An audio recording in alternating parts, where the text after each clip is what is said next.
Good morning mga idol, ikaw ba ay nag-aaral ng pattern making ng iba't ibang klase ng damit? Huwag kang mag-alala mga idol, nasa tamang channel ka. At bago pala dumami yung mga videos at tutorial natin mga idol, gusto kong balikan yung pinaka-basic sa pattern making. Nice. Which is kung paano nga babasahin ang inches. Kasi alam naman natin mga idol, pag kinukuha natin yung sukat ng tao, gumagamit tayo ng tape measure, which is inches ang gamit doon. Kasi ganito po yan. Kung sukat po ng tao, katulad ng dibdib, kung ang sukat ng tao ay 40 yung bust line, sobrang dali lang po yun i-divide sa 4. Kasi ganoon naman po talaga pag naggawa tayo ng pattern ng polo, katulad ng polo, i-divide po natin yun sa 4. Ngayon ang tanong, paano kung 39 yung sukat ng dibdib? Doon po nagkakaroon ng problema yung mga nagpa-pattern. Ngayon, kung hindi mo pa kabisado kung paano dinidivide ng mabilis, ng divide 4, ituturo ko sa inyo. No, God! No, God, please, no! No! Kung paano nga babasahin yung inches. Ganito po yung mga idol, sa loob po ng 1 inch, meron pa pong mga maliliit na guhit dyan sa gitna. Ngayon mga idol, kung interesado ka mag-aral ng pattern making, hindi malaking bagay po mga idol kung alam nyo basahin itong maliliit na guhit na to. At ngayon mga idol, ito yung ibabahagi ko sa inyo ngayon kung paano basahin yung mga maliliit na guhit na to. Bago natin simulan mga idol, intro muna tayo.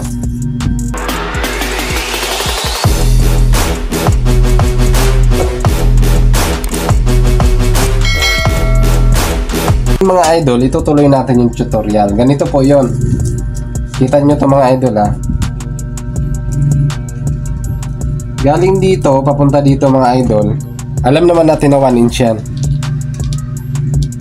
Alam natin na 1 inch to. Ito 1 inch din. Yan. Pero ang ituturo ko sa inyo ngayon mga idol, paano basahin nyo nasa gitna ng, nasa loob ng 1 inch. Yung gitna, alam nating half inch yan. Half inch. Ito dito mga idol, galing dito sa pinakauna hanggang dito, ito yung 3/4. Alam din natin yan. Ngayon mga idol, yung pinaka, itong mga butal-butal na to, tulad nito, itong dulo na to, paano to babasahin? Yung guhit na yan mga idol, yung isang guhit bago mag 1 inch, ang pagbasa dyan ay 7/8. Pagkatapos mga idol, tatanggalan ko lang ng bakal to para mas mabasa nyo ng makita nyo ng malinaw. Yan mga idol. Yung gitna na to, alam natin 1/4 to. 1/4. Ang tanong dyan mga idol, itong mga butal na to, katulad nito. Ito mga idol, ang pagbasa dyan 1/8. Itong pangatlong guhit, galing dito sa pinaka simula, ito naman ang 3/8. Ngayon mga idol, kung sabihin nyo hindi kayo mahilig sa math, pero gusto nyo mag-aral ng pattern making, wala kayong choice mga idol kundi aralin to, kasi ito po yung magpapabilis kung sa paggawa nyo ng pattern. Katulad nito, ulitin ko lang mga idol ha. Itong unang guhit, ito yung 1/8. Yung pangalawang guhit, 1/4. Yung pangatlong guhit mga idol is 3/8. Yung sa gitna, mabilis lang yan, half inch agad yan. Yung itong guhit na to, sa gitna ng half inch tsaka yung 3/4, ang pagbasa dyan ay 5/8. Ang kasunod po na guhit dito sa 3/4 is 7/8.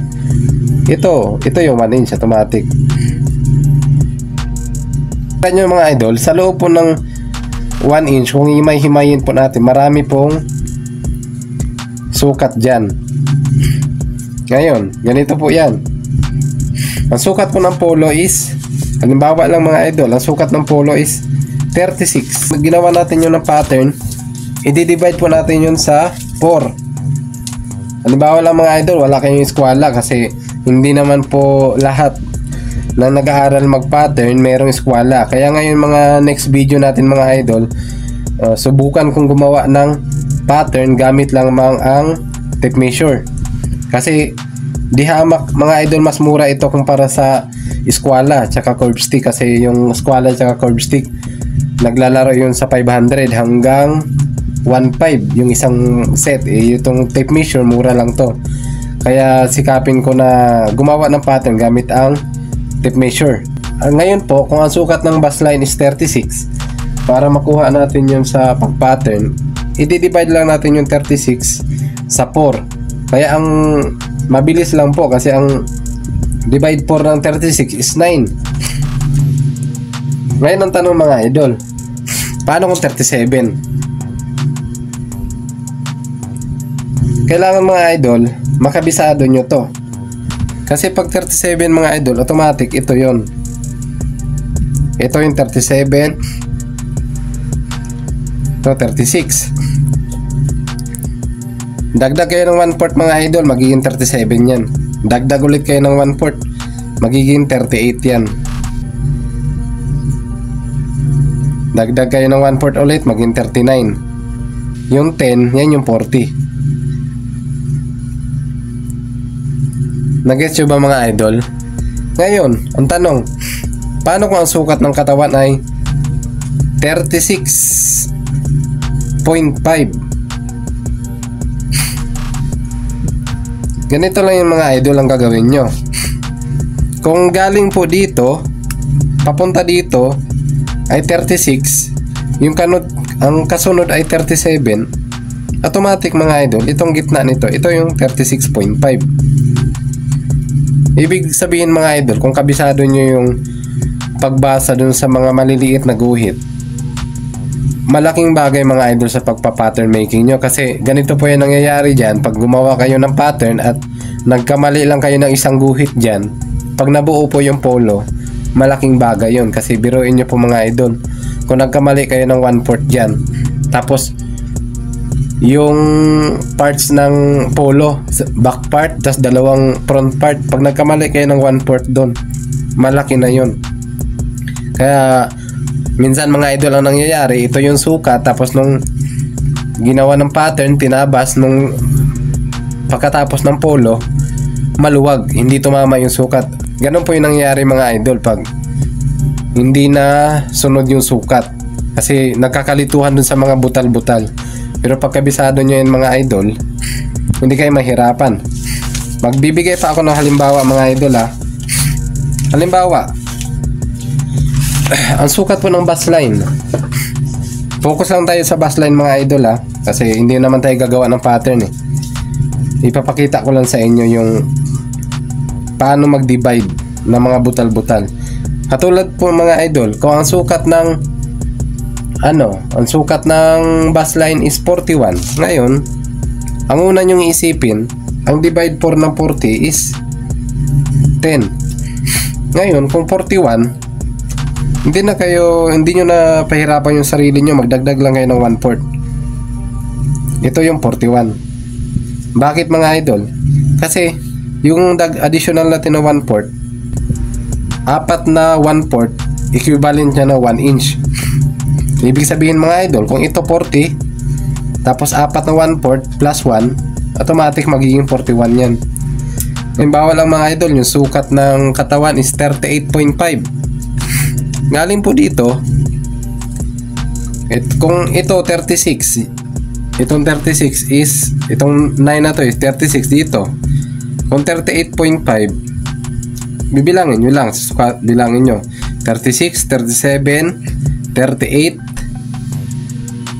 ito yung 39, o dito kayo sa gitna, ito yung 38.5. Nakita nyo mga idol, kung kabisado nyo yung pagbasa dito sa mga maliliit na guhit na to, hindi kayo mahirapan sa paggawa ng pattern.